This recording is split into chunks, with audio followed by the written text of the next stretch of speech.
Welcome back to Fact Sheet Friday, everyone. My name is Zack Henderson. I'm the OSU Ag Educator for Custer County. After a long, hard winter, everybody's excited that springtime is finally here, and springtime means gardens. Today, we're going to talk about garden planning. We're going to talk about choosing a site, things that you need to put into planning your garden, some mistakes that you may want to avoid, and just some general gardening tips. So let's get started. So the first step in planning a garden is going to be selecting your site. And the most important part of that is going to be the soil fertility. I highly suggest that once you figure out where you're going to plant your garden, that you bring in a soil sample to us at the OSU Extension Office so that we can analyze the NPK, the nitrogen, phosphorus, and potassium levels in your soil so that we know if we need to add fertilizer or if we don't need to add fertilizer at all. The cost of that is about $10, and it's $10 very well spent to be able to get the maximum output out of your garden. So there are several other factors that go into choosing the site for your garden. You want to make sure that the area is well drained, it's exposed to full sun or nearly full sun, maybe some small trees or shrubs or something like that. Most vegetables can handle just a little bit of shade. In Oklahoma, you really want to consider your soil content. We have a lot of hard red clay and sand, and usually for first-time gardeners, I recommend that they use a raised bed garden. You're going to want to get some lumber from your local lumber yard.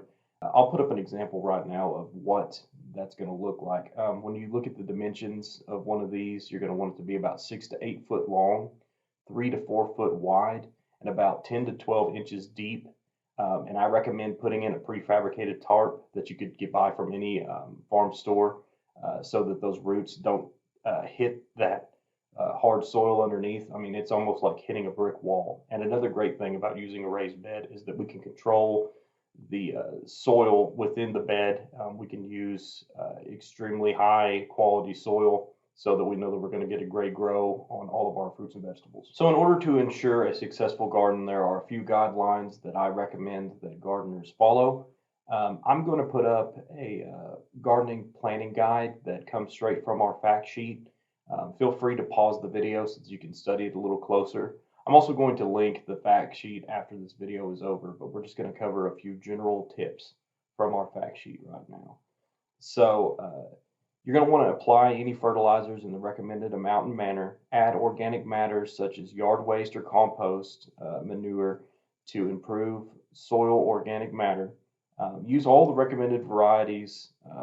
Thin plants when small. Use mulches to conserve moisture, control weeds, and reduce fruit rots. Avoid excessive walking or working in the garden when foliage and soils are wet. Examine the garden often to keep ahead of potential problems. Keep garden free of weeds and diseases. Control only those insects in the garden that are known to be pests. Wash and clean your tools and sprayers after use. Rotate specific crop families locations each year to avoid insect and disease buildup. Whenever possible, harvest vegetables during the cool hours of the day. Now let's go over a few mistakes to avoid when gardening. You don't want to plant your plants too closely together. This could adhere the development of the plants.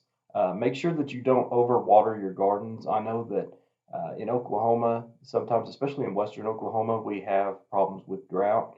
And we think that our soils don't hold water very well, especially in raised bed gardens that have that really high quality soil. They're going to be able to hold water a lot better than you think. Just make sure, dig a little hole in your garden before you go nuts and just water it more. You're going to drown out your plants and completely ruin the garden if you do this. Make sure that you're using herbicides correctly. Follow the directions and always reach out to me. I'm happy to help review those labels and help you figure out what you need to use and get the best out of your garden. That's going to do it for this month's Fact Sheet Friday. If you enjoyed this video, please leave a comment and tell me some things you'd like to see in the future. Please utilize us if you need us during this gardening season. I'm happy to come out and help and take a look at what you got and utilize OSU's resources to help you get the best out of your garden. If you'd like to reach me, you can do so by calling 580-323-2291, or you can reach me at zack.henderson@okstate.edu. Thank you so much, everyone. I'll see you next month.